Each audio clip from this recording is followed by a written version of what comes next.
Canada stands strong.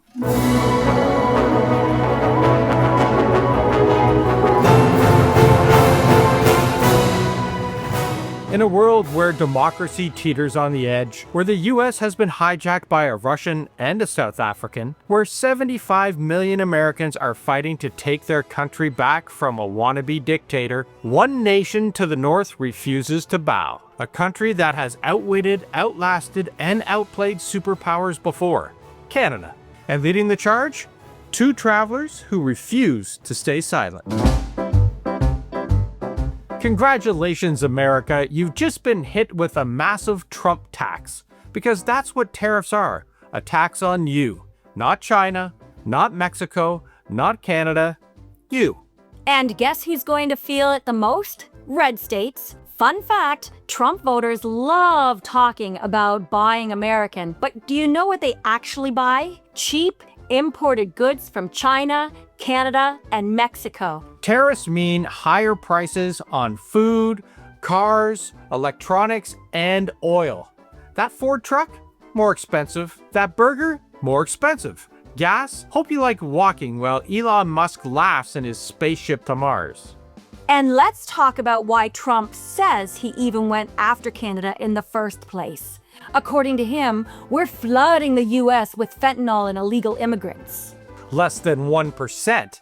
Meanwhile, almost all fentanyl in the US comes from Mexico and China and is smuggled in by American citizens. But sure, let's blame the country that mostly exports great comedians. If MAGA wants to argue that even 1% is too much, that's fine. But let's talk about the other direction. How about closing our borders to all those American drugs and guns coming in? And illegal immigration? Trump makes it sound like Canada is just catapulting people over the border like some kind of reverse human pachinko game. In reality, most illegal immigration to the US comes from Mexico and Central America. But when has Trump ever let facts get in the way of a good lie?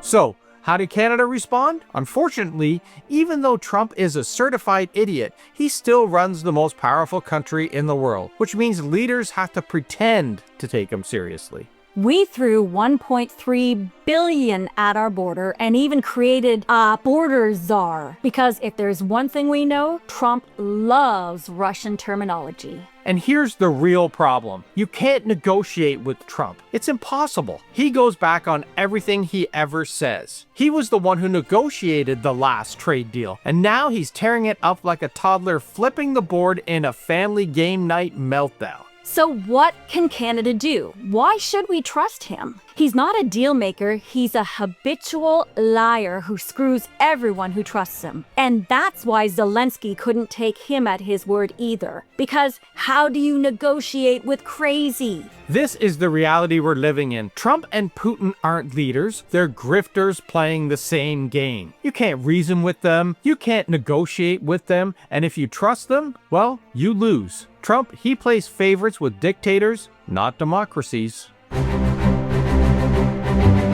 And Dave, I think that all Canadians can agree on one thing. Justin Trudeau made us proud. While Trump launched a trade war and tanked the stock market, Trudeau stood up to him. Within hours of Trump's tariffs taking effect, Canada hit back with $155 billion in counter tariffs. He wasn't just protecting our economy, he was defending Canada's sovereignty.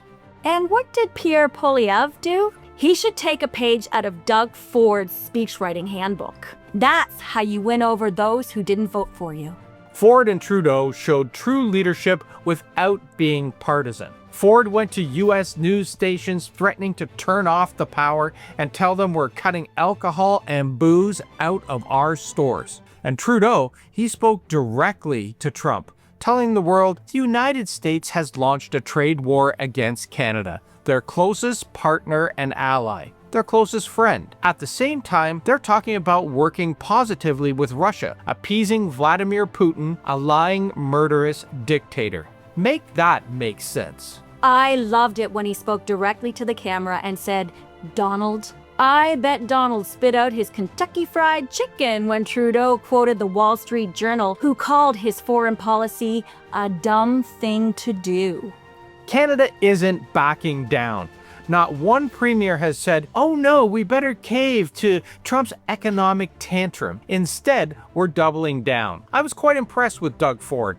He was all over the US news, threatening to cut off power and take booze off the shelves. Now let's hope he stays strong. I didn't vote for him, but he showed Canadian unity. Starlink, you're out of here. American booze? You're out of here too. Now we just need to get Gretzky's off the shelf. And China? They just announced they'll fight Trump's trade war to the bitter end. That's right, China has more patience than the Americans do. Trump thinks he can bully the world, but China plays the long game. They've been running empires since way before Europe even figured out how to take a bath. But hey, Trump says trade wars are easy to win. Except back in 2018 when he picked a trade war with China that ended up hurting his own voters so badly that they had to bail them out. That's like eating a gallon of ice cream and then suing Dairy Queen for making you fat. Think about it.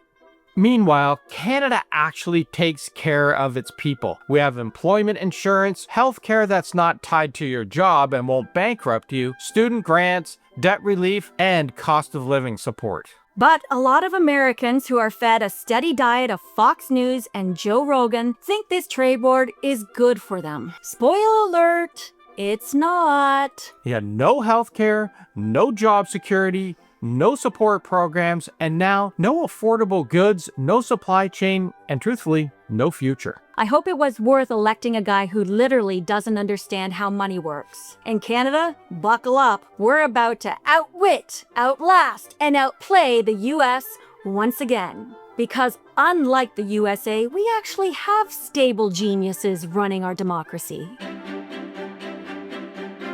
Trump actually thinks he can weaken Canada for a takeover. But we know his game. He's trying to crush our economy, hurt our industries, and divide us so he can swoop in and take us over. Too bad for him. Canadians know how to fight back. We're more patriotic than he gives us credit for. And we're willing to take the hit if it means standing up for our country. Because if this trade war has taught us anything, it's that we can't rely on the USA ever again. And while Canada is standing together, MAGA America is about to collapse under its own stupidity. They may not even be able to fight back soon. Trump has already tweeted that dissent is illegal, and his latest social media rant said all federal funding will stop for any college, school, or university that allows illegal protests. Agitators will be imprisoned or permanently sent back to the country from which they came. No masks! And what is Trump's definition of illegal? This coming from the guy who encourages followers to storm the Capitol. So what can Canadians do? Well, first, we need to let our American friends know they are not alone. We stand with the 75 million people fighting back. Because if Trump has proven anything, it's that when he sets his sights on something, he doesn't let it go. He doubled down on Greenland, he's openly talking about taking Canada, and if you think that's just bluster, you need to think again. Our Prime Minister has made it clear. Trump's goal is annexation. We need to take that seriously and stop stroking his ego. So, what do? We fight back the best way Canadians know how, by standing together. We support Canadian business by buying local and avoiding American imports to keep our economy strong. We cancel any US travel. Let them feel the economic sting of losing Canadian tourism. And demand action. Contact your MPs and MLAs and premiers. Canada needs a real strategy against Trump's economic warfare. And stay informed. Trump's game is division and fear. The best way to win? Stay smart, stay united, and refuse to back down. This isn't just about tariffs or trade wars. This is about sovereignty, about standing up for Canada. And if Trump thinks he can take us without a fight, he's in for a very rude awakening. If you love Canada as much as we do, make sure to like, subscribe, and share this video. The more people that hear this message, the stronger we stand. And drop a comment below. Let us know how you're fighting back against Trump's economic tantrum. And don't forget, hit that notification bell because we're not staying silent and neither should you.